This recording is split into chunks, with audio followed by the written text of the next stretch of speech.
vie traînait doucement sur les traces de quelques tissus, troués par l'effet d'un temps assez cruel pour laisser sur son passage des frappes sans lendemain, sans chagrin, juste des marques en vain.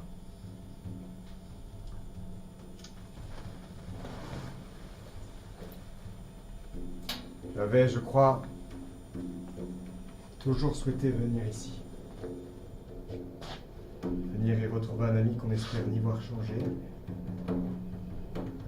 ni voir s'effondrer.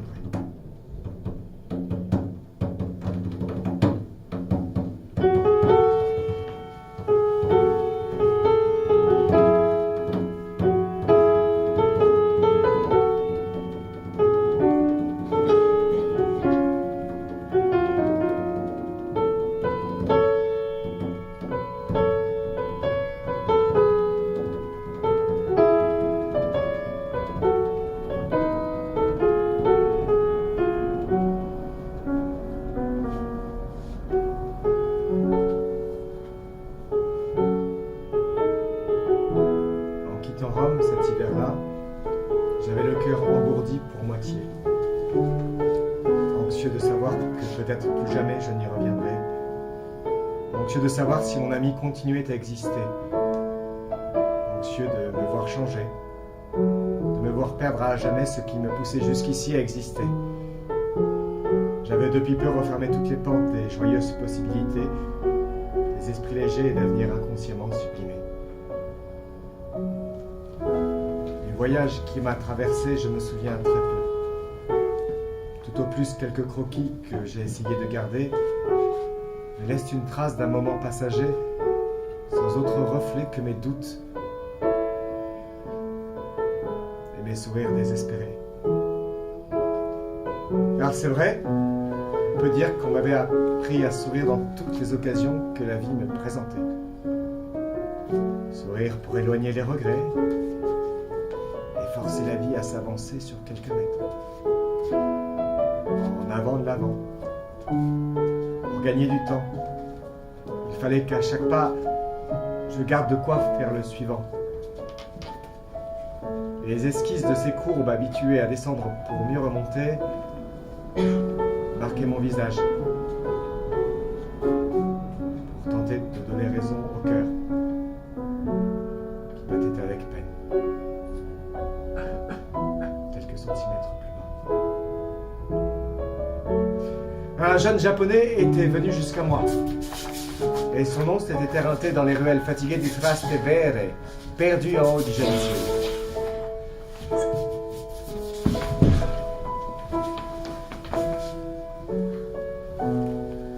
Il avait eu le temps de me dire qu'il fallait le sauver, que le monde s'était effondré sous leurs pieds et qu'il était temps de le lui rendre, à lui, qui de toute sa vie n'avait fait qu'une histoire à donner.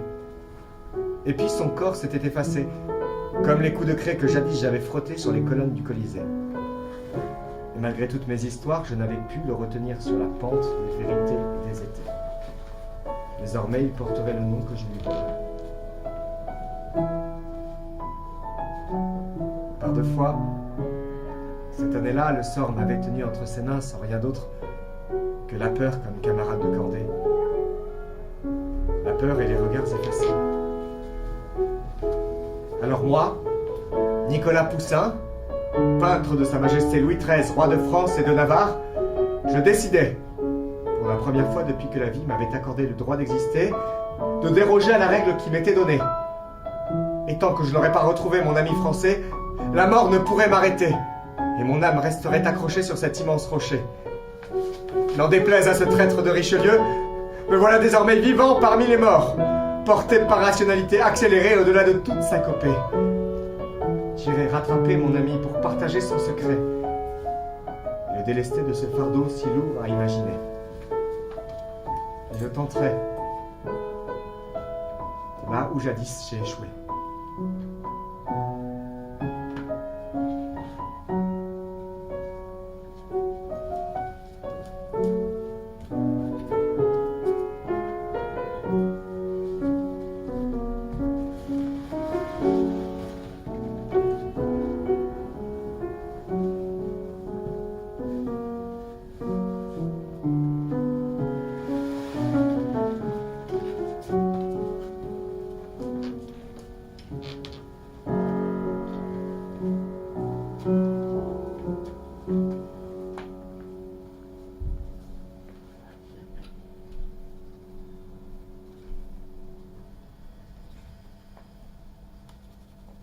Gédéon Talleyrand d'Héréo triturait les pages de son cahier.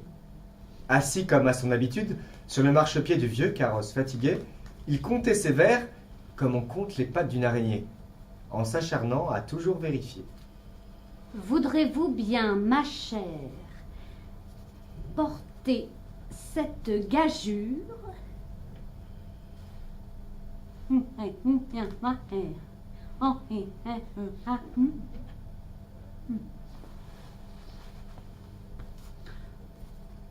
aussi fort que mon poing peut frapper dans ce mur.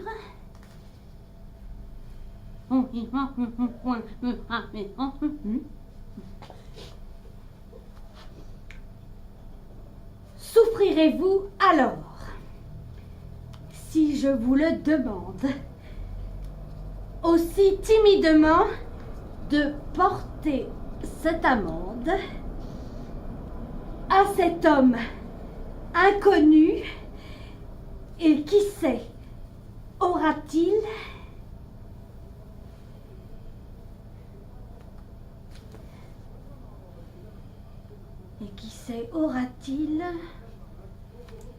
Passé maître dans l'art de ne jamais finir ce qu'il entreprenait, Gédéon se trouvait bien embêté.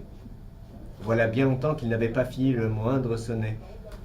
Encore moins, depuis qu'il s'était attaqué à bien plus périlleuse encore, avec ses vers à 12 pieds. Quoi qu'il en pensait, ça lui tiquait le bout du nez de ne pas y arriver. Quelque chose devait lui manquer. L'ombre d'un succès, ou bien tout simplement un peu de courage pour s'assumer face au génie de son passé qui s'était exprimé sur la route des poèmes et des traits. Il attendait assis, depuis bientôt 3 heures dans le jardin de Fontainebleau. À la faveur de la matinée, il s'était éclipsé loin de la cour et de son intention. Là-bas, ça finirait très vite par jacasser, féloniser et embrumer. Et lui, ça le faisait chiner d'autres à côté, plus simples à affronter. Enfin, quoi qu'il en pensait, il attendait non pas pour passer le temps, mais bien parce qu'un rêve lui avait ordonné de se tenir prêt le lendemain du solstice d'été. Et ma foi, selon son calendrier, ça devait bien tomber. Quoi qu'il en soit, monsieur de Talleyrand, vous avez mieux à faire ici que devant une dentelle, un gant ou une épée. C'était aussi une de ces lubies de papier, il se parlait comme à un étranger. Vous êtes toujours aussi aliéné de croire en ces histoires folles qui traînent dans vos idées. On pourrait dire de vous que vous avez un peu forcé sur le vin de monsieur l'abbé. À vous voir boiter tous les matins pour une rencontre qui n'existe que dans vos arpents de toquet. La brume glissait doucement sur les contours des futaies. Il semblait perdu au milieu d'une clairière de tranquillité. Au diable vos interrogations! Vous n'êtes qu'un énorme frein à toute chose qui vous échoit. Gédéon se craignait autant que lui-même. Au diable cette théâtralité! Et toutes ces années! Les vestiges de ces prix attendront bien quelques siècles avant d'exister. S'il faut partir loin pour sauver ceux qui s'essayent à faire trembler la lâcheté par l'épée ou l'aimé, eh bien, pourquoi temporiser?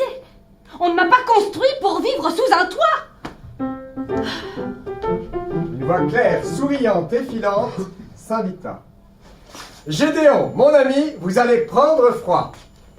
Se retournant, comme s'il avait vu François de la Rochefoucauld, Gédéon se surprit à ne pas douter de celui qui parlait derrière ses envolées. Nicolas, c'est bien vous! Je n'avais pas rêvé. C'est avec grand plaisir que je vous serre la main qu'il me reste à partager. Gédéon se jeta dans les bras d'un Nicolas guère étonné par tant de proximité. Monsieur Desréaux, je... Attendez! Et que... Attendez! Oh, mon Dieu! Mais ça sonne comme un hautbois! Gédéon repensa à son araignée, se mit à compter sur ses doigts par milliers, admira l'allure de son aîné, et les choses se mirent à glisser comme à l'inaccoutumée. On ne m'a pas construit pour vivre sous un toit. Gédéon, mon ami, vous allez prendre froid. Prenant son carnet pour noter comme un enfant émerveillé, il finit par s'excuser. Et Que voulez-vous de moi, Nicolas?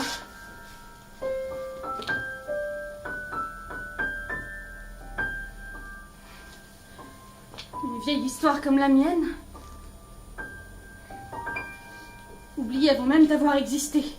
Vous savez que je n'ai plus cours depuis bien des années. Ça sonne le tocsin d'une cause éperdument désespérée. Ça sonne, comme vous dites, le glas des abandonnés, de tous ceux qu'on laisse sur leur recoin après les avoir mitraillés. J'ai besoin de vous, Gédéon. C'est une aventure qui saura sûrement vous récompenser. Nous partons à la recherche d'un très vieil ami à moi, d'un homme que j'aurais dû écouter avant de triompher de mes couleurs et de mes traits sur les murs des rentiers. Celui qu'on espère qui nous pardonnera pour tous les tas laissés derrière soi. Joseph, mon ami, dit le français.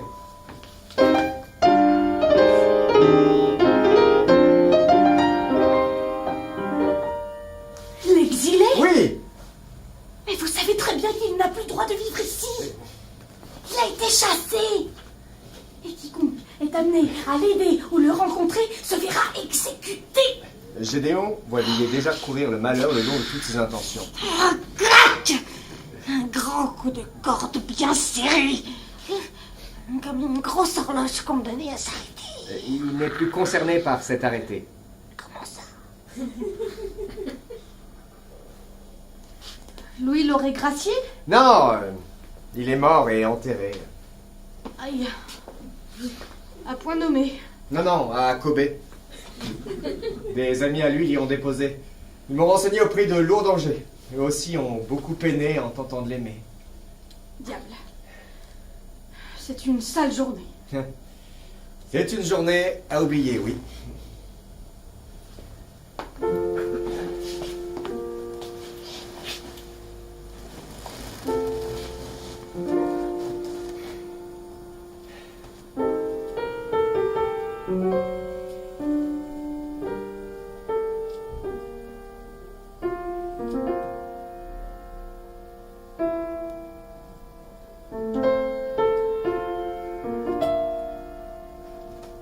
Sur la margelle de la solennité, les deux hommes se soutenaient, tendus, visage contre terre et cœur abîmé sur les flancs de regret.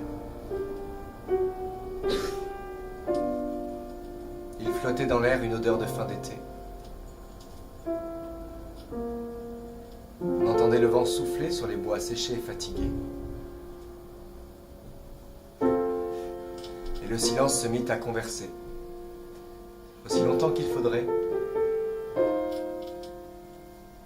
prenant tout son temps pour converser et s'installer. Et puis, l'histoire ne dit pas pourquoi, mais il en eut assez. Et que voulez-vous de moi, Nicolas?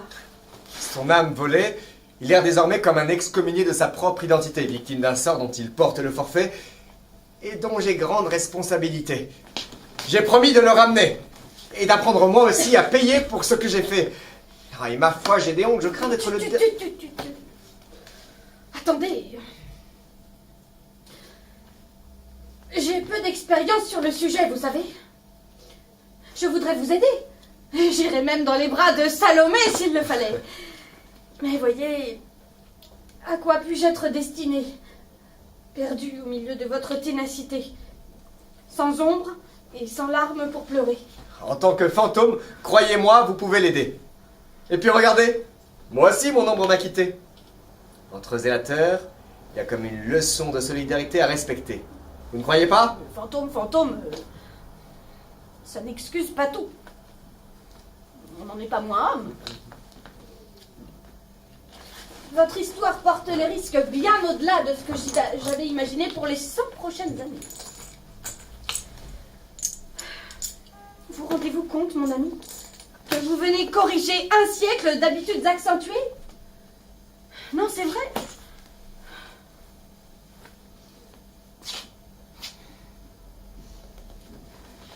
Il m'a fallu plus de 40 années pour m'habituer à ces prés.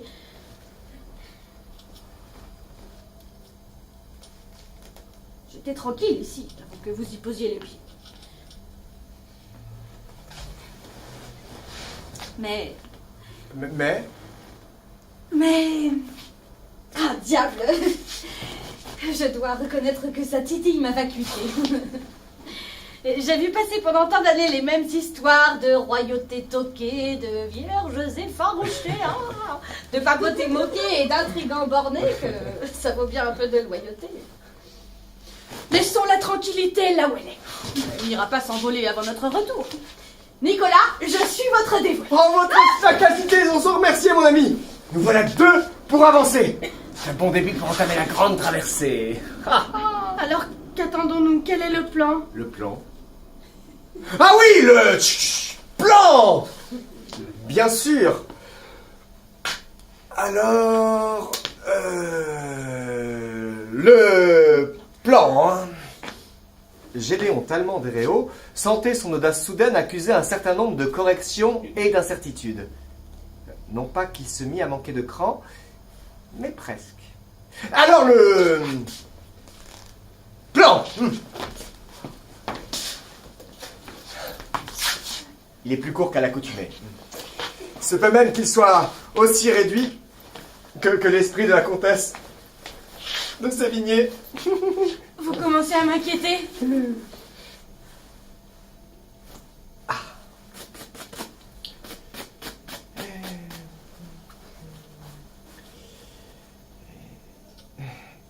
Oh! Tout d'abord, il me faut retrouver le tableau qui mène à Cavaillon.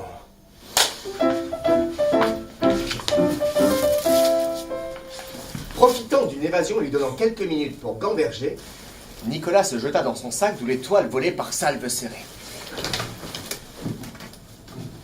Et Attendez, ne soyez pas si pressés. Non, pas celle-ci. Ah. Celle-ci non plus. j'ai l'impression que votre plan d'attaque s'arrête là où commence le mien. En effet, nous n'en sommes pas loin. Oh, vous chantez bien. Je me défends. Mais... Bien! Ça nous sera utile à n'en pas douter. Attendez. Attendez. Ah, ça y est, j'ai trouvé! Le plan! Non, la toile! Bien, nous allons pouvoir débuter. Mon ami, avez-vous votre outil à portée? Nous en aurons besoin pour tenter la traversée. Je crains hélas de devoir vous décevoir.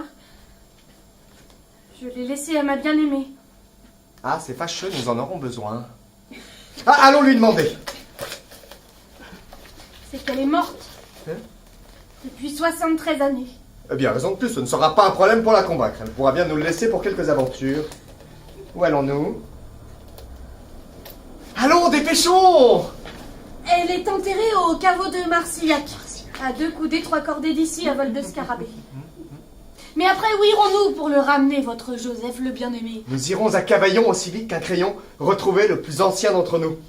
S'il est encore de ce monde, nous aurons toutes les chances d'avoir un plan digne de notre situation. Et comment s'appelle le garçon? Jean. Jean Pic de la Mirandole! Vous me prenez pour un rocambole. Il nous guidera dans notre tâche et nous pourrons alors sauver notre ami, croyez-moi! Ah, j'ai grande estime pour cet homme. Je le crois capable de nous donner l'obole. Gédéon invita Nicolas à l'intérieur du vieux carrosse fatigué et brisé qui lui servait de lieu à hanter depuis sa mort prématurée.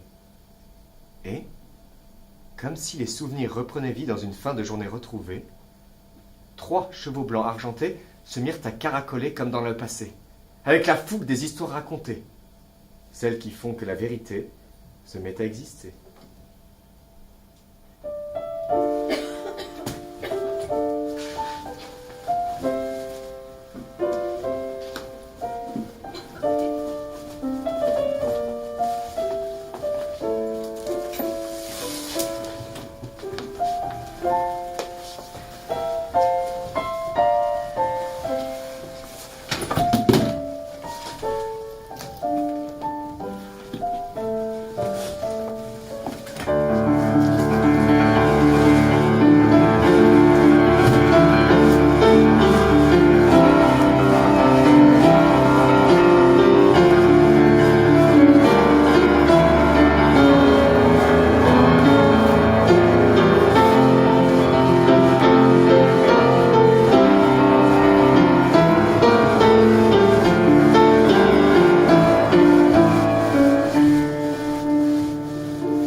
Gédéon claquait les brides comme un homme désespéré qu'il avait été.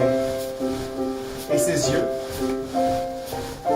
montraient déjà tout ce qu'il possédait. Il avançait et espérait. Il souffrait déjà à l'idée de la retrouver. Bordé par une volonté d'acier, le voyage s'efforça de s'imaginer en entier.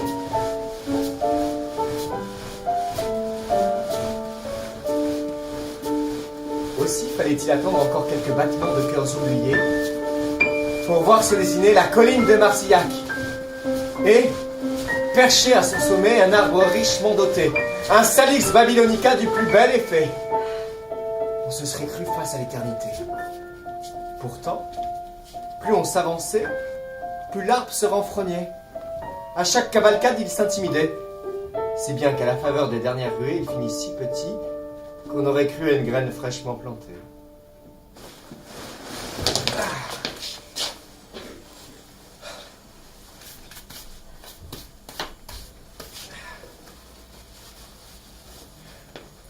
Force est de constater que le coin a bien changé. Est-ce l'endroit où se trouve votre bien-aimé? C'est ici que je l'ai oublié. À mon avis, il aura pris trop de temps pour en trouver la raison. Et à juste raison, elle aura choisi de partir. Et d'oublier. Vous croyez qu'elle se sera envolée? J'espère. J'espère qu'elle aura su profiter de l'amour qu'il me restait.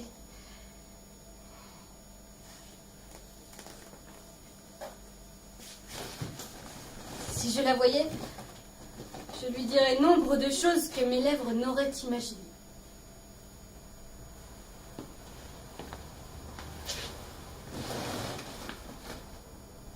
Comment était-elle?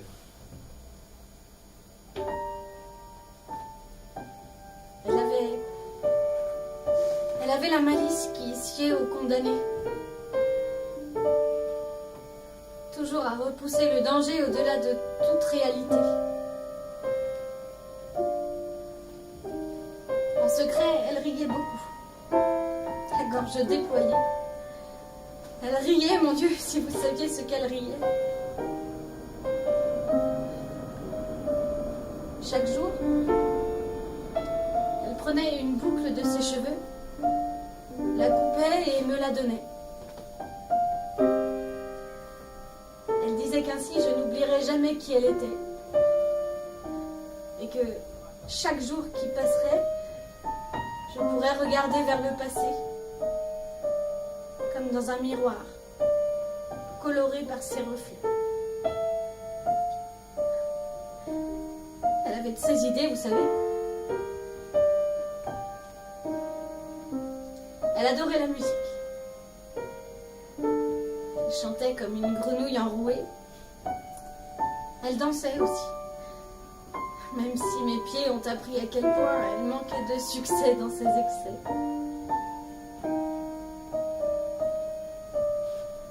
Elle avait tous les défauts que l'amour peut nous souhaiter.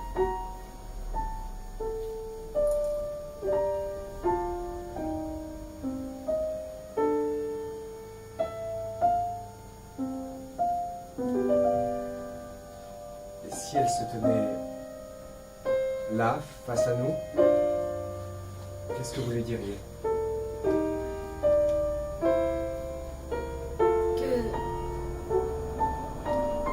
Que pointée sur ce marchepied, je la soutiendrai. Quoi que le monde impose à cette théâtralité, quoi qu'il donne à s'opposer, je ne reculerai plus devant cette mitraille qui s'acharne sur nos avant-gardes. Elle aurait tout de moi pour me faire pardonner. Elle saurait à quel point je n'ai voulu que la protéger, lui donner le meilleur de mes irrégularités. Elle saurait, Nicolas. Elle saurait enfin que je ne l'ai pas abandonnée ce jour de juillet. Elle comprendrait qu'en tant que fantôme, je n'ai pas pu l'accompagner. Et que la voir s'effacer, année après année, n'a pas fini de me hanter. Même si toutes mes forces s'y sont acharnées, je ne l'ai pas abandonné. C'est cette malédiction qui nous a séparés. Un fantôme et une vivacité.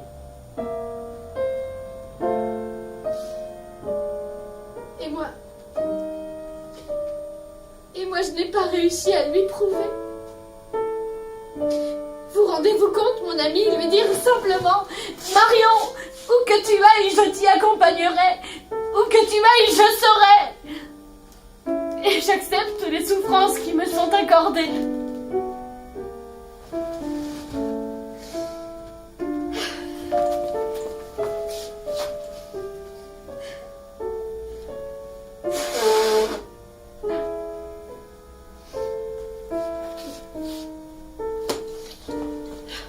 Voilà, ça reprend.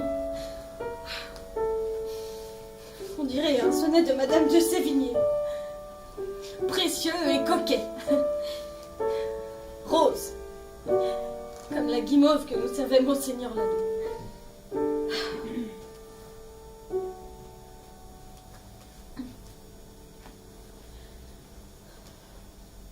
La nuit commence à grimper. Gédéon, je suis désolé de vous presser. Le temps s'effiloche rapidement pour ceux qui sont restés. Vous avez raison, Nicolas. Au diable les regrets. C'est vrai, après tout, voilà que je préfère les morts à une vie en danger. On ne saurait être plus sot avec les mots que Monsieur Tallement d'Héréo. Je vais essayer d'accélérer.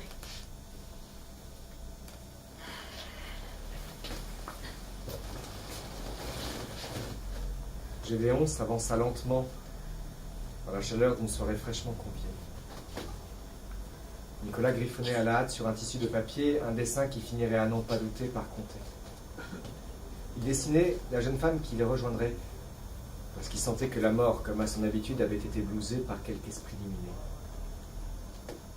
Gédéon, lui, se mit à chanter. Sur les contreforts, on aperçut glisser une silhouette qui s'invitait. Ma chère Marion,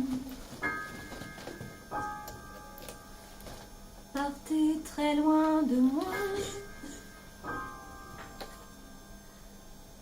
À toute raison, oui, que votre âme inspire. Ma chère Marion, partez très loin de moi. Ainsi peut-être j'oublierai votre voix.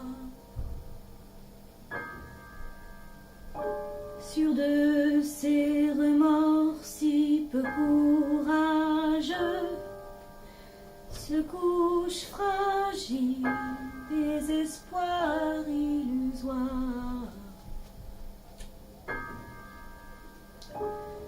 Sur de ces remords si peu courageux,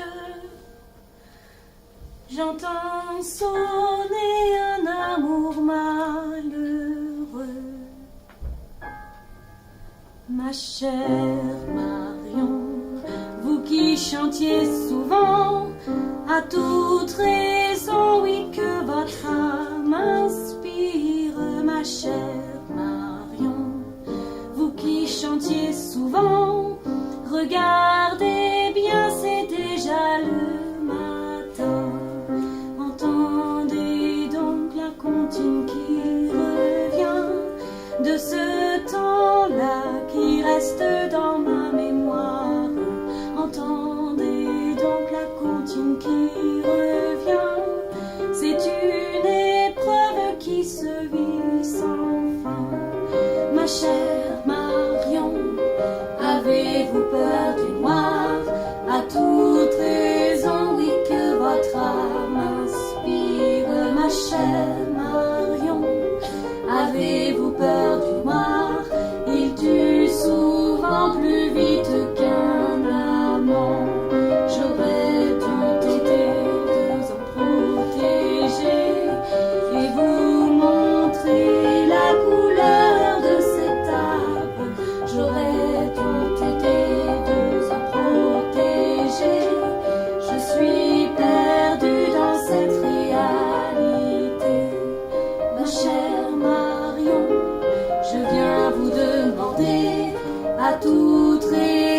celui que votre âme inspire, ma chère Marion. Je viens vous demander de me donner ce qu'un jour vous aviez, cette musique que vous adoriez, la seule histoire qu'un jour j'osais vous remettre, cette musique que vous adoriez. Aujourd'hui elle sauve une humanité, ma chère Marion. J'entends passer le temps à toute raison, oui, que votre âme inspire, ma chère Marion. J'entends passer le temps de notre histoire, il reste des survivants. J'aurais dû tenter de nous pourchasser jusqu'aux frontières de notre diable Vauvert.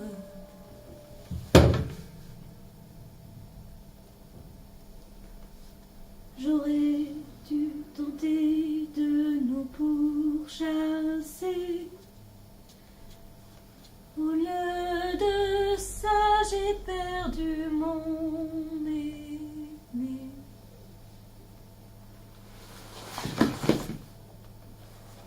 Gédéon vit s'ouvrir sous ses pieds un monde qu'il n'avait jamais osé regarder. Et pris par l'épaisse soirée qui s'agitait, il perdit pied, comme un vieil homme arc-bouté. À côté de lui reposait désormais un petit violon de bois qui sentait l'outil tant espéré.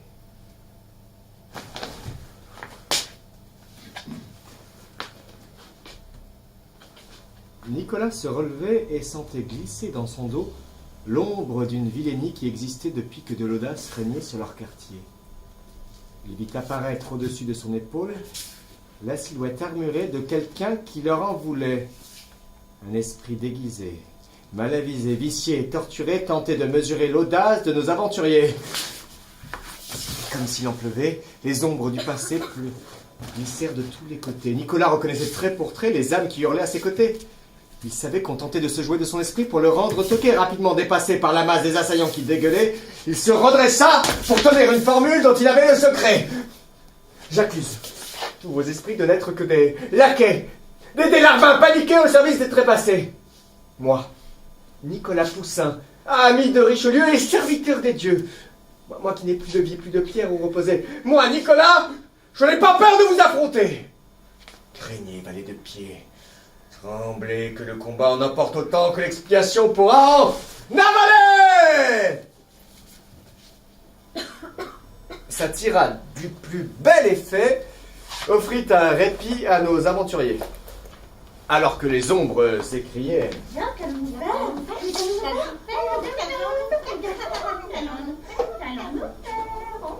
Nicolas se baissait pour ramasser le violon de M. Talmont d'Héréo.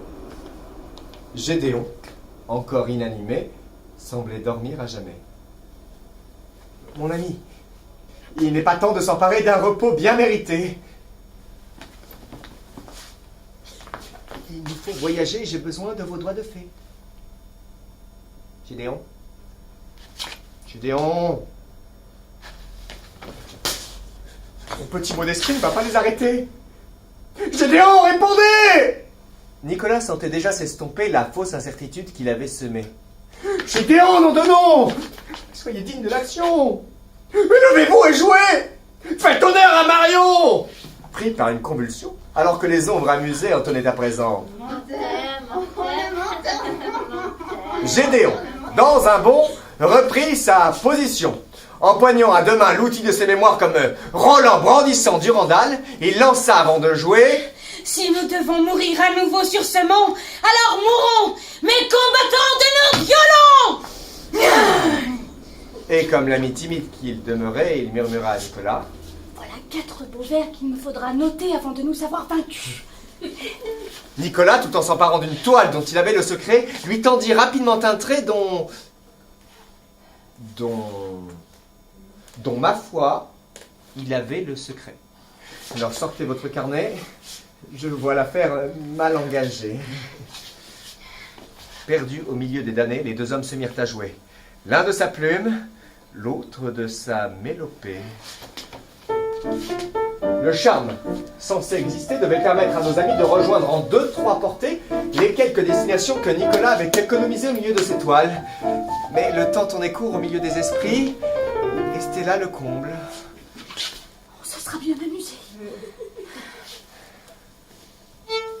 Une âme assoiffée continuait à épier nos amis, en guidant ses armées à la litière de toute humanité.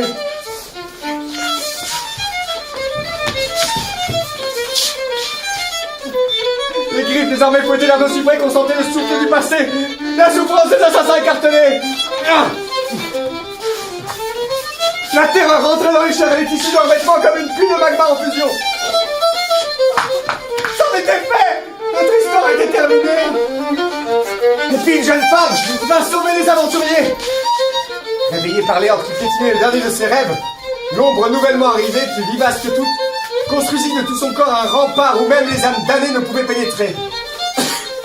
Elle agitait l'air de sa bravoure et de sa destinée, si bien qu'on aurait pu croire qu'un ouragan s'était réveillé. Les deux hommes sans espoir comprirent ce qui se déroulait. Alors que le combat tonnait, ils disparurent dans une bourrasque colorée vers des lieux inconnus.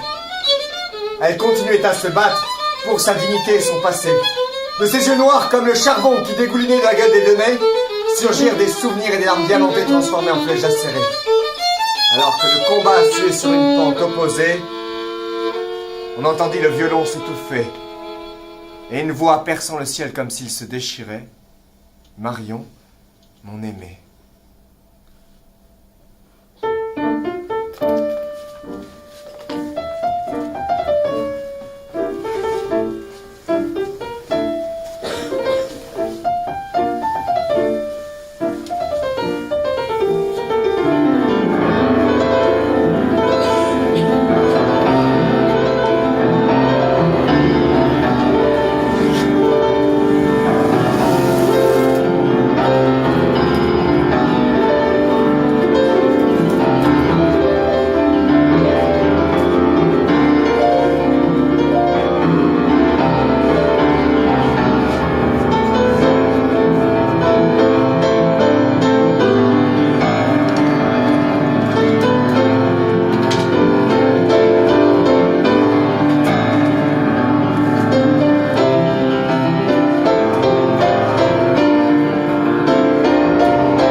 Chapitre 2. À toutes les nations, il n'y a guère de bastion plus noble qu'un cavaillon. Non.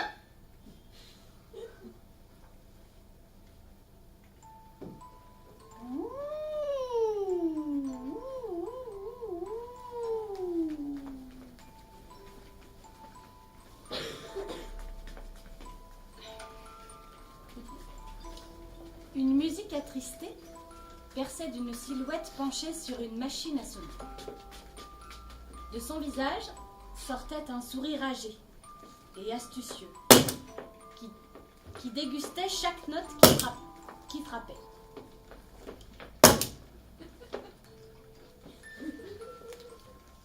À côté, juste coincé derrière un petit monticule de papier, ça ruminait. Perdu dans la pénombre, entre le noir du monde et des pensées immondes, s'accrochait la silhouette fine d'un Prométhée. Maigri par l'appétit des lectures et des édits, à peine plus épaisse qu'une vie. Jean-Pil de la Mirandole se tenait donc assis, à fouiller ses épis. Autour de lui flottaient des images du temps, qui allaient et venaient, invariablement, vite, comme s'il s'agissait de classer les mémoires et les chroniques d'un univers entier confiné dans le cerveau alambiqué du dernier des morts-nés. Le temps ici se croisait lui-même et s'amusait.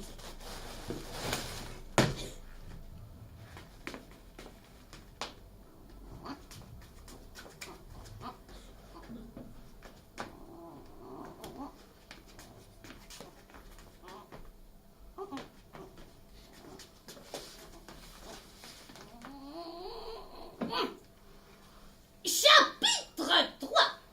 Ici commence la fin et là, la sentence. Ne sens-tu pas toute notre richesse, mon ami? Ne sens-tu pas qu'encore et toujours nous sommes à notre place? S'il est exact que coule ici la rivière Pactole, il doit bien y avoir un Midas qui se cache dans nos traces.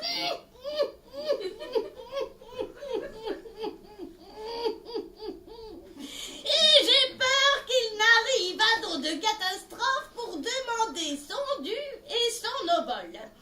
On va encore nous ennuyer à cause d'un philosophe. Ras-le-bol! J'entends déjà crier les naufragés. Oh là, la Mirandole! Tu vois, il y a quelqu'un d'aussi habile que moi qui se joue du temps et des paraboles. Arrêtons cet air-là. Tu veux bien, Jérôme Savonarole? J'ai faim. Mangeons en attendant. Voilà, la Mirandole! Guignol! C'est Nicolas. Je suis avec tellement d'Héréo, il nous faut trouver un plan au plus vite. Où sont nos corps? Dans l'Altafégor, entre l'ultimatum et le maximonium. Mais j'ai tout ce qu'il faut pour chasser les dévots des royaumes du milieu de l'an. Il faut faire vite. J'ai tout essayé, mais malgré 2-3 tours, un bon nombre court en suivant notre piste. Fumiste, je sais tout de cette histoire. L'arbre, l'outil, Marion et Gédéon. Vous savez pour Marion? Je sais tout, mon garçon. Bon, alors que peut-on faire pour sauver le français et préserver la bien-aimée? Absolument rien. Vous plaisantez? Tout à fait. Jérôme Savonarole riait comme un hoquet, si bien qu'on entendait monter une bonne humeur depuis longtemps abandonnée. J'ai tout préparé.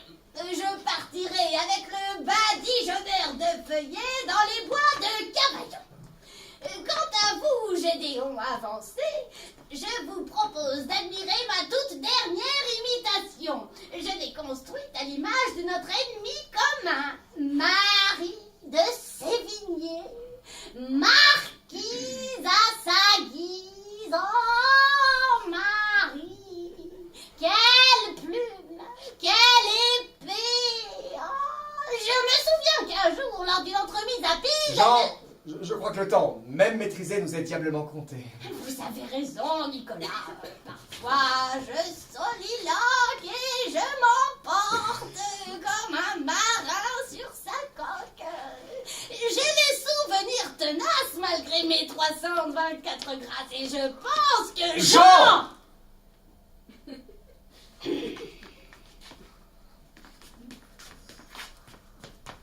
Pécasse.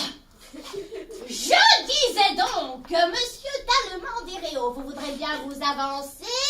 Je voudrais bien, mais je n'ai plus de pieds ni de jambes pour marcher. Ah oui, c'est vrai. Eh bien, contentez-vous de regarder. Attention, vous y êtes. Jérôme Savonarole, musique s'il te plaît.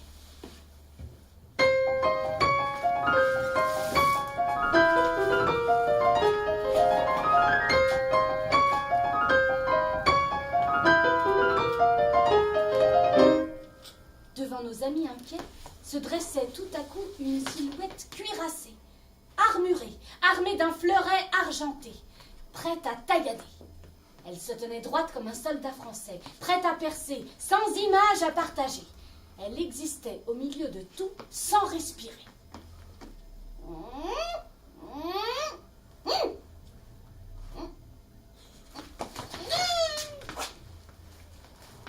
Cette image arrêtée se mit à faire siffler le fer de son épée pour saluer l'assemblée.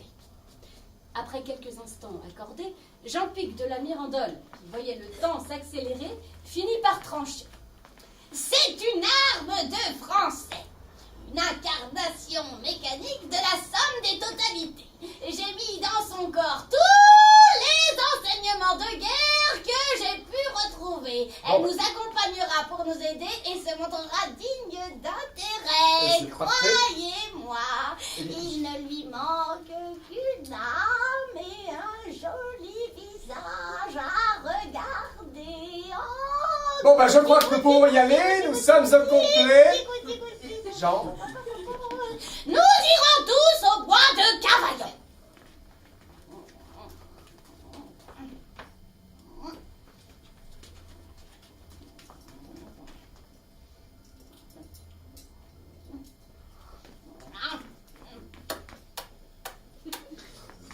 Il faudra nous séparer pour réussir. Le premier arrivé donnera la trace à celui d'après. Il suffira pour cela de chanter une chanson de nos jeunes années, celle qu'on garde accrochée sur le cervelet.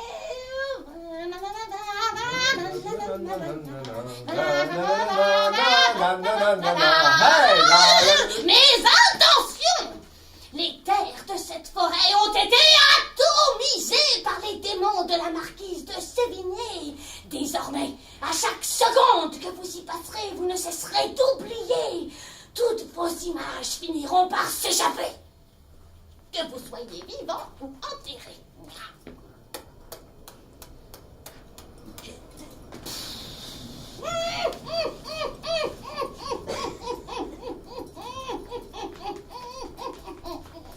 Gédéon, vous partirez avec notre nouvel ami pour chercher l'abbaye inversée.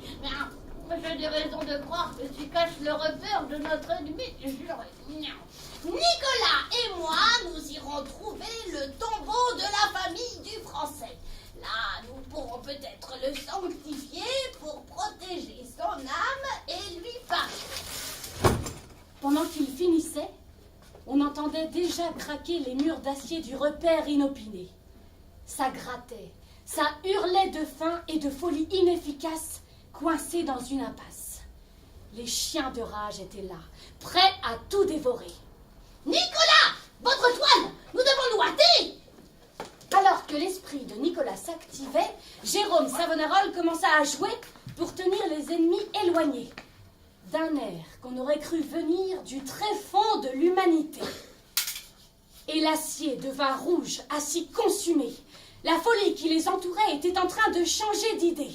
Alors qu'il continuait à s'amuser, la musique de Gédéon fit son apparition. Douce comme sa chanson, elle réveilla le courage et l'expiation. Mais l'outre-mort connaissait toutes les raisons de la sédition. Malgré leurs intentions, les démons doucement se grignotaient entre eux. D'une légion de morpions, on passa à une section de dragons. Bientôt, même le magma d'acier ne pourrait plus les arrêter. Jérôme Savonarole riait comme un hoquet, comme s'il rêvait de ce moment depuis qu'il était né.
nos amis disparurent sans dorure, hors de pâture, sans se soucier des murs.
Dans le sombre qui traînait, on n'entendit plus une once de ronces.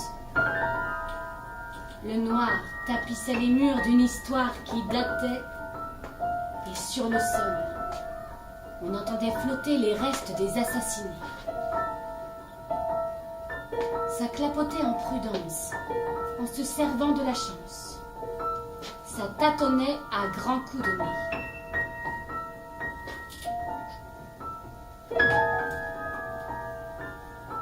Jean, vous m'entendez? Jean? Jean! Jean-Luc de la Mirandole se mit à respirer. N'avez-vous donc, mon ami, aucun retrait pour un homme qui vient de mourir pour vous sauver? Je pense déjà à le venger. Ce n'est pas en silence que ces choses-là doivent se régler. Il faut les faire sonner jusqu'aux oreilles des suppliciés pour leur prouver qu'ils sont morts pour des idées.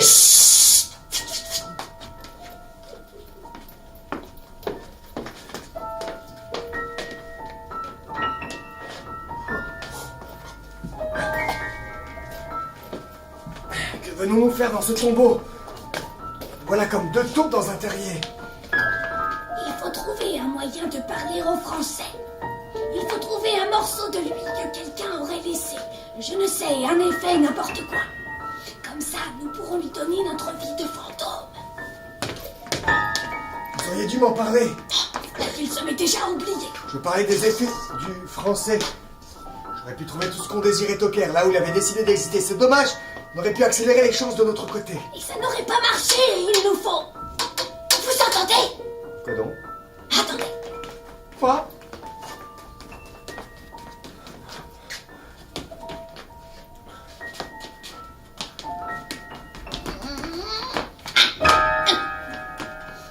Non, rien. J'ai déformé dans mes osselets. Votre histoire de guerre n'aurait rien avancé. Seul un objet sanctifié, baigné par la terre qui l'a bercé, peut être utilisé. N'importe quelle autre babiole ne serait que souvenir et l'enfoncerait dans sa mortalité. Allez, avançons, même un tâton.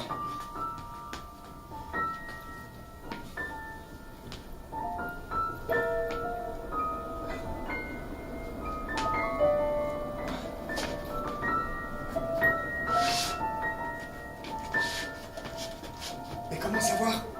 Comment trouver ce que nous cherchons? Souffrez que j'allume un bout de cire à cacheter. Arrêtez! Mais ne soyez pas idiot comme votre cerveau. Mais ne soyez pas idiot. Pour trouver cet objet, il nous faut rester aveugles. Seul, il dégage une lumière faible qui reste notre salut pour le trouver. Aussi, fions-nous à elle et acceptons le noir en guise de partenaire. Pour une fois qu'il fait notre affaire, ne le faisons pas prier, vous voulez bien? L'histoire soutient. Partons à l'aveuglette pour faire nos emplettes.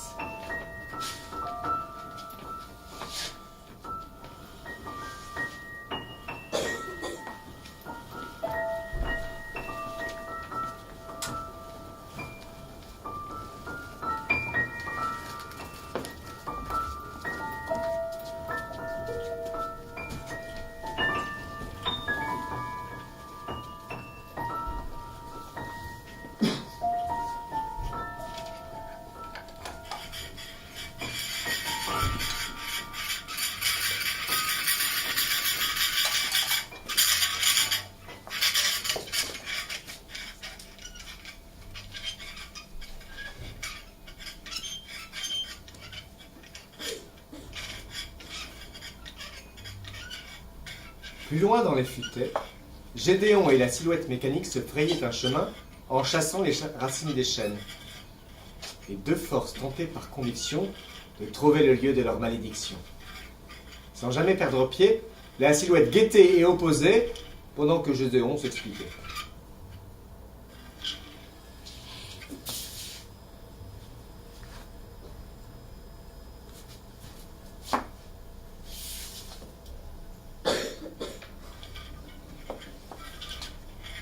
Vous n'avez jamais pensé que nous aurions pu juste mourir en paix, sans nous acharner, tous perdus dans l'inconnu, sans tenue, sans vertu, à donner à un autre une vie qu'on ne veut plus? L'histoire est sans arôme, même pour les fantômes.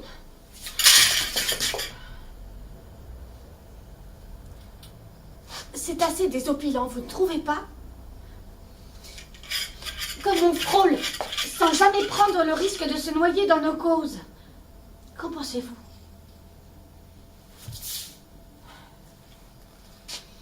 Laissez de côté un instant votre vigilance. Ce moment, vous pourriez regretter de ne pas en avoir assez profité. La silhouette mécanique, bien que toujours sur ses gardes, semblait, aussi incroyable qu'on puisse l'imaginer, écouter tellement Déréo et comprendre ses idées et ses pensées. J'espère que vous pouvez m'entendre.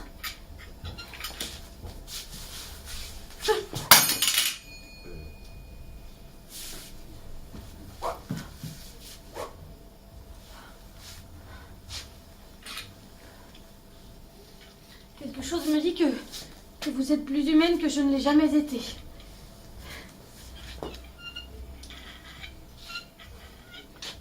On n'y arrivera jamais. Comment trouver sans carte et sans nez? Les démons ne sèment pas de cailloux pour guider les roturiers bornés des terres atomisées. Autant chercher un bigoudi dans un champ de blé. Alors que Gédéon s'apprêtait à continuer, la lame effarouchée de la silhouette mécanique s'arrêta net sous le bout de son menton. Gédéon, paralysé par la virtuosité, ne souffla mot pour continuer. La silhouette mécanique passa devant lui et, se relevant comme un titan, reçut quelques dards atroces dans l'avant-bras. Un piège digne de la marquise de Sévigné s'était refermé. Après quelques vérifications sur son intégrité, Gédéon se remit à parler. Je crois que nous avons trouvé nos cailloux, mon ami. Quel grand plaisir c'est parfois de risquer son choix dans un piège perdu dans les bois. La silhouette mécanique, bien que toujours sur ses pas, sembla sourire à la situation. Et Gédéon l'invita désormais à prendre les devants. L'abbaye versée ne pouvait plus leur échapper.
Toujours dans le sombre de la théâtralité, nos amis cherchaient. Ils cherchaient depuis des heures un bout de français phosphoré. Un bruit alambiqué surgit comme une note mal placée. Jean, vous m'entendez? Bien sûr, je vous entends. Mais je crains de n'être pas le seul. Nicolas, votre cycle, il est temps.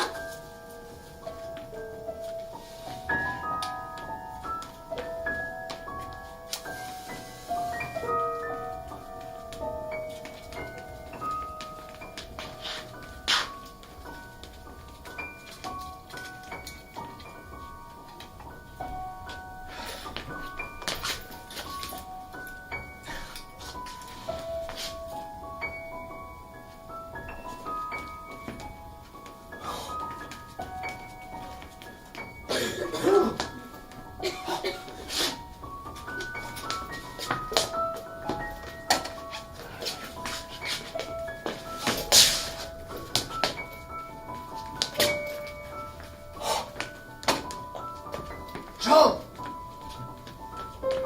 Regardez! Au fond, sous le glacé! Regardez, Jean! Là!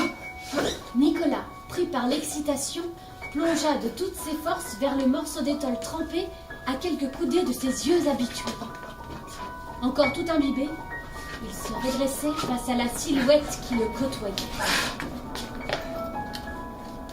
Jean, ça y est! Il s'est marqué, regardez! Alors que l'obscurité s'échappait face à la lueur d'un miracle retrouvé, Nicolas, pensant son ami à proximité, aperçut finalement face à lui une autre silhouette, armurée à l'identique de celle que Jean-Pic de la Mirandole lui avait présentée. Mais il se douta rapidement que face à lui se dressait l'exemplaire originel qu'il avait inspiré. Et son effroi lui coupa toute force pour s'opposer. Vous, petit, pathétique peintre de propagande, je vais goûter mon plaisir de vous faire définitivement passer du trépas en sursis à votre obscurité totale. Vous me croyez dupe? Vous croyez que votre petite quête pour tenter de redorer vos rangs avec ce Joseph Petitbon et risquer de vous opposer à moi restera impunie? Vous ne vous souciez pas plus de son esprit qu'un autre. Mais je vous accorde qu'il ferait un bon fantôme à vos côtés. Je pourrais même m'inquiéter de vous savoir tous réunis contre mes intentions. La marquise tournait autour de Nicolas, comme une hyène autour d'un cadavre, presque mort. Je vais vous renvoyer au fond de votre caveau, monseigneur Poussin. Vous y retrouverez vos pierres et vos moisissures. Vous verrez, on s'y fait. Je crois qu'il est temps de vous disperser. Surgissant du noir espoir comme un espadon, Jean-Pic de la Mirandole, armé de sa badine, vola la politesse à la situation et s'interposa entre les deux ennemis. Jean! Marie, toujours aussi charmante malgré le temps. Et dire que je t'ai connue comtesse. Et moi, pince-fesse? Nicolas, partez. Il est temps de nous laisser. Vous avez ce qu'il faut pour sauver votre ami. Une fois à l'abbaye, il suffira de l'appeler et de déposer l'étole sur la 3e marche de l'hôtel. Allez, mon ami, fuyez. Jean, vous ne croyez tout de même pas me surpasser? Nous ne sommes plus à la messe. J'ai toujours rêvé d'affronter Méphistophélès. Les deux amants retrouvés se souriaient en beauté, et le fracas des armes éteignit à jamais ce qui subsistait. Nicolas, oubliant qui il était et ce qu'il habitait, courut comme jamais dans la nuit des couloirs endiablés, comme s'il pouvait désormais voir là où chacun de ses pas se posait. Si bien que rapidement, il fut mis hors de tout danger de proximité.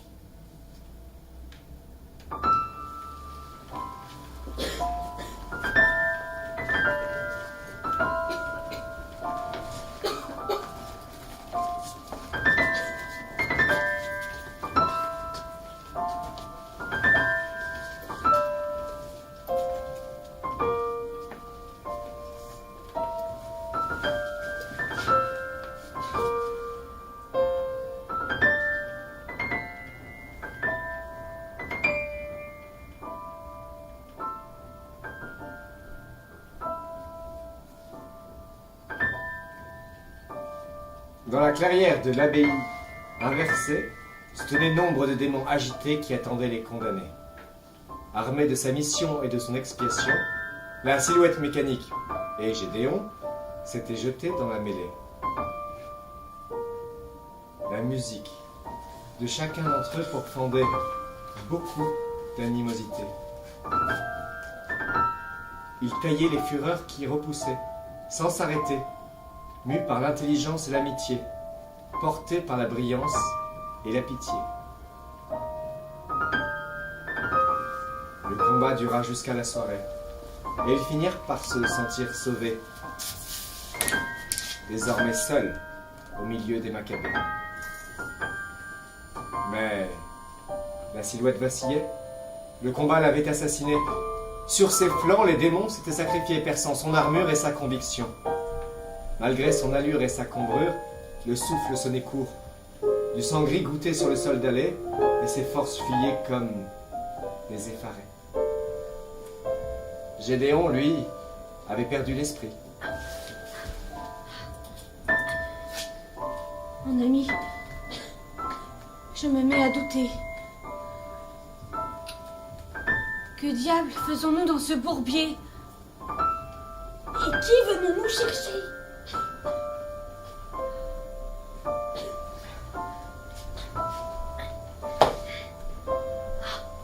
Vous entendez?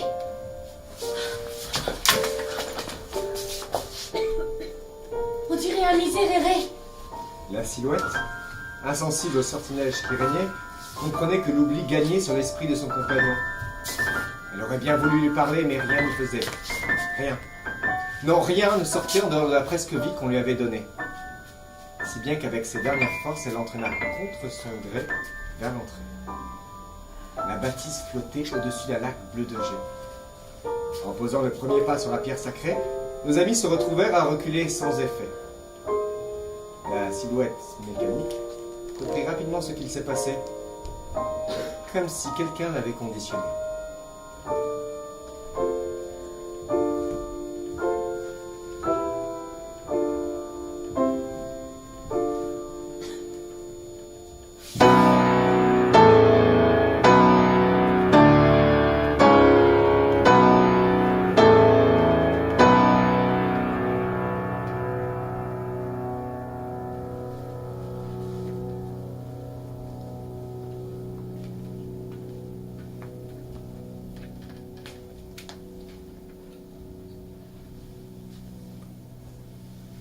Dans ces lieux, il fallait penser reculer si on voulait s'avancer, se baisser pour sauter et fermer les yeux pour regarder.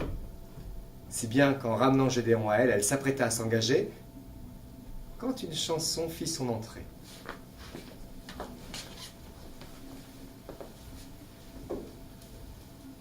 En passant par la Lorraine avec mes tableaux, en passant par la Lorraine avec mes tableaux, j'ai rencontré 3 capitaines avec mes tableaux d'ondaine, avec mes tableaux. Rencontré 3 capitaines avec mes tableaux, rencontré... Nicolas, mon ami, ça me revient. Joseph, notre quête. Hâtons-nous, le démon rôde toujours, faut réveiller le français. Mon Dieu, qu'avez-vous?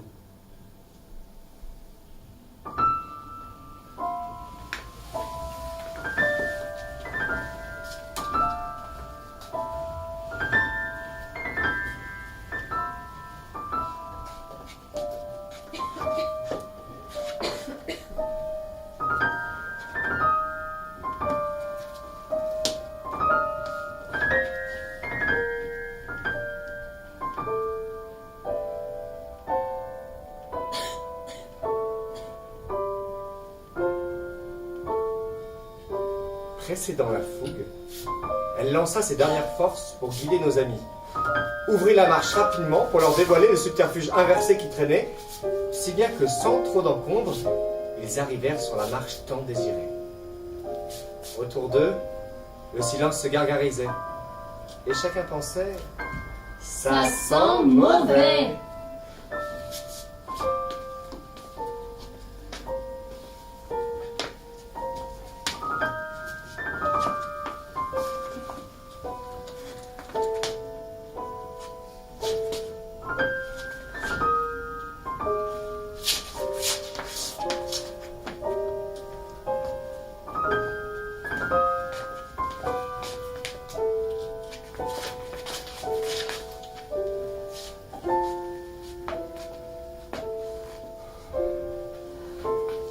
La silhouette, au bout de la vie qui lui restait, s'écroula comme une tour de Pépite.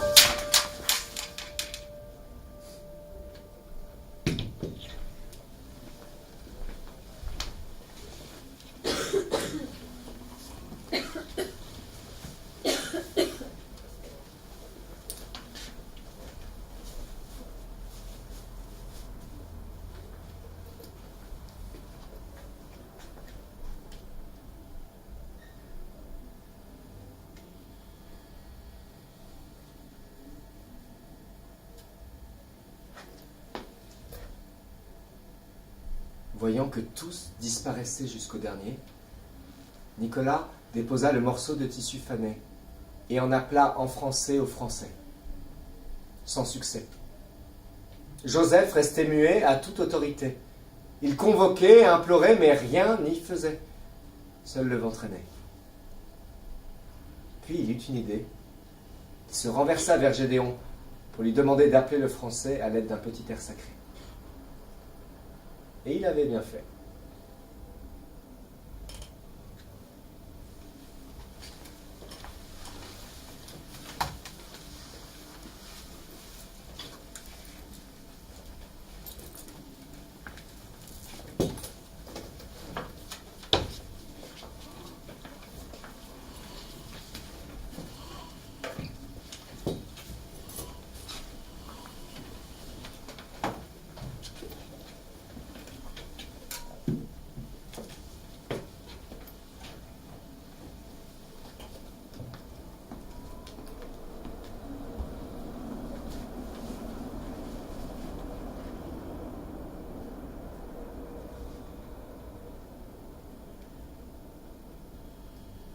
Gédéon se mit à jouer, et très vite les larmes coulèrent sur son passé.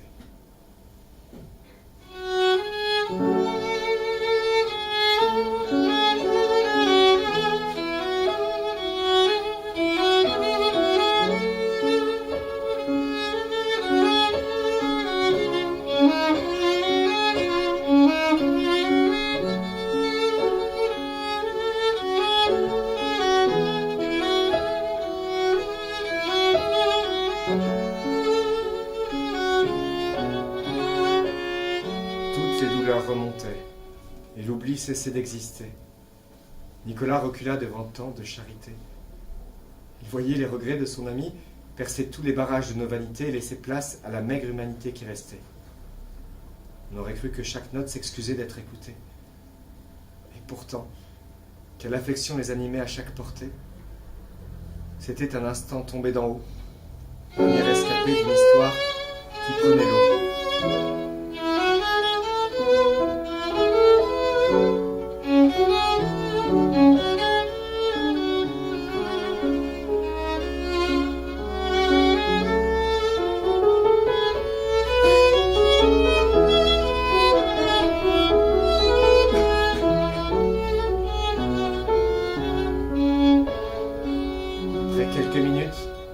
L'esprit de Joseph Petitbon flottait dans l'assemblée.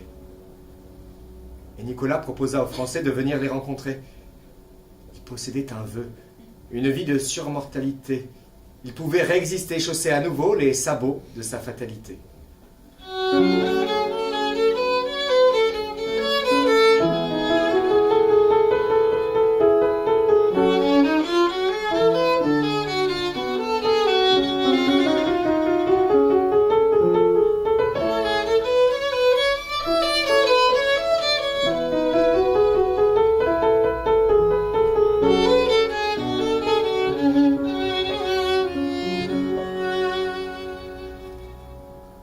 Avant qu'il n'ait eu le temps de réagir, la lourde porte d'entrée claqua comme un fouet de cocher. L'air se mit soudain à sentir l'étriquer comme au fond d'un fossé. Marie de Sévigné, visage ensorcelé, les yeux pleins de cruauté, se tenait prête à les essoriller, écume jusqu'au collier. À nouveau, le silence dégoulinait et brûlait. La longue épée de la marquise se tendait comme un dard vers nos amis condamnés. C'était un défi sans enjeu qui pointait. Alors que tout était perdu, aussi loin qu'on eût porté la vue, un miracle bien français se mit à exister. Debout au milieu du duel, la silhouette mécanique avait changé. Elle se dressait face à l'adversité plus solide qu'à l'accoutumée, retrouvant son ardeur et son épée. Enlevant son masque comme pour exister, c'est le visage du Français qui nous fut révélé.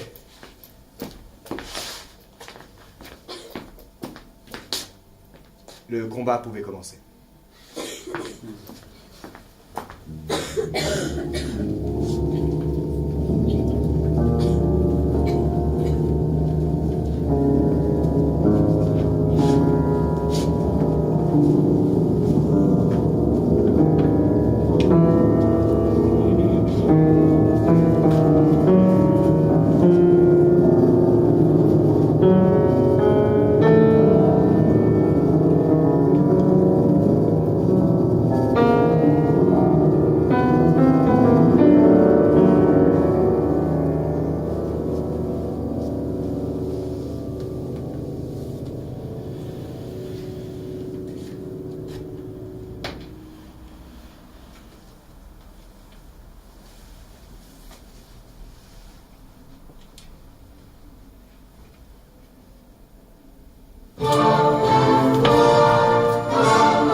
La musique et les corps s'entrefilochaient.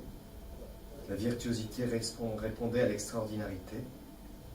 On ne pouvait savoir vers quel versant le mythe allait pencher. C'était un concert de rivalité où seul amour s'entrechoquait, pugnacité.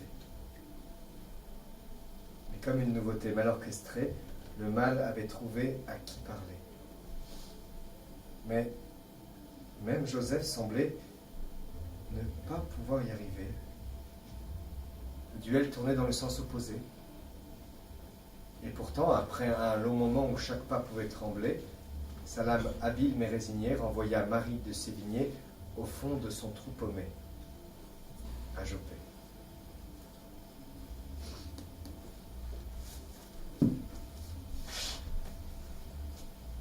Et puis, le choc des événements culbutés à vitesse grand V finit par s'étioler. Aussi vite qu'elle était arrivée, l'âme de notre ami français laissa la vie courir loin de ses idées. Il s'adressa à son ami, Nicolas Poussin, pour le remercier d'avoir tout tenté, mais il ne pouvait porter plus loin le poids des sacrifiés. Il donnait ce qui lui restait de souhait à ce pauvre Gédéon qui pleurait. L'odeur de Marion traînait déjà dans les bosquets. Bientôt, ce fut sa voix qui se mit à tintinabuler. Et aussi vite qu'il était arrivé, Joseph disparut, laissant en cadeau un carnet. Alors que Gédéon s'était précipité dans les allées pour retrouver son souvenir ravivé, Nicolas ouvrit le livret qui lui était destiné. On pouvait y lire sur la première page, simplement écrit à la mine de générosité, «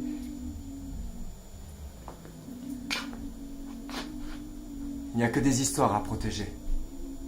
Toute autre opportunité risquerait de tous nous condamner à ne jamais nous rappeler. »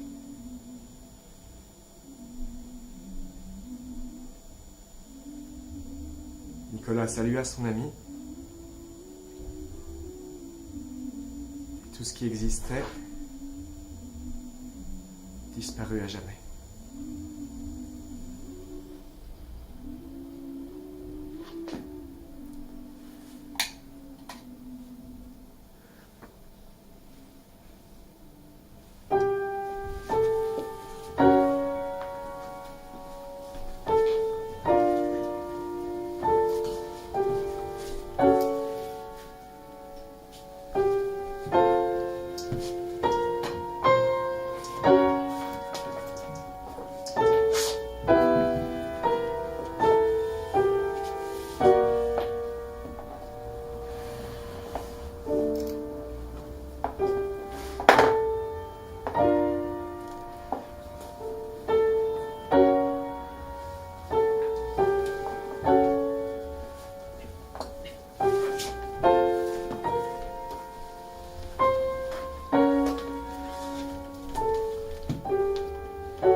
Il faisait chaud au Caire.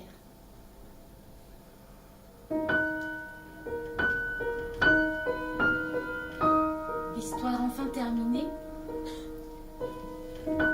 Joseph, fatigué par les années, releva le nez de son tablier. Sur la table, bien rangé, un livre rapiécé, au bout de ses possibilités, traînait ses dernières pages. comme des chaînes, lourdes à manœuvrer. Ses amis étaient morts depuis tant d'années. Il se sentait seul, perdu, avec pour tout horizon un récit qu'il avait honoré pour les séduire. Il se souvenait de leurs aventures chargées, de leur complicité. Il se souvenait les avoir aimés et les avoir protégés.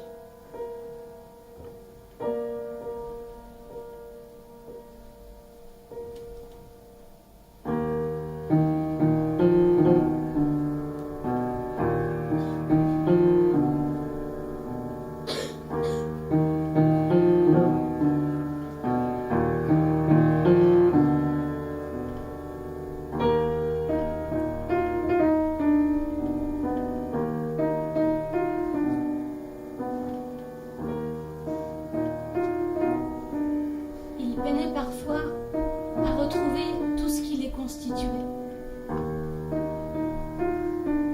Son esprit embrumé par la camarade qui s'approchait pour lui jouer un tour de français. Mais ici, séant, il avait terminé. Il était arrivé. Il pouvait partir en paix. Perdu au fond de ses regrets. Maintenant qu'il rentrait dans sa 127e année, les potions de juste éternité n'avaient plus guère d'effet.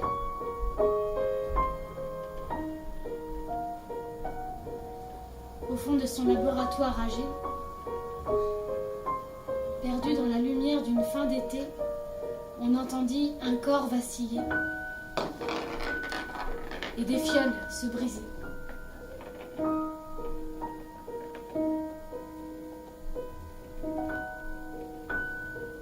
Joseph partit comme il était arrivé.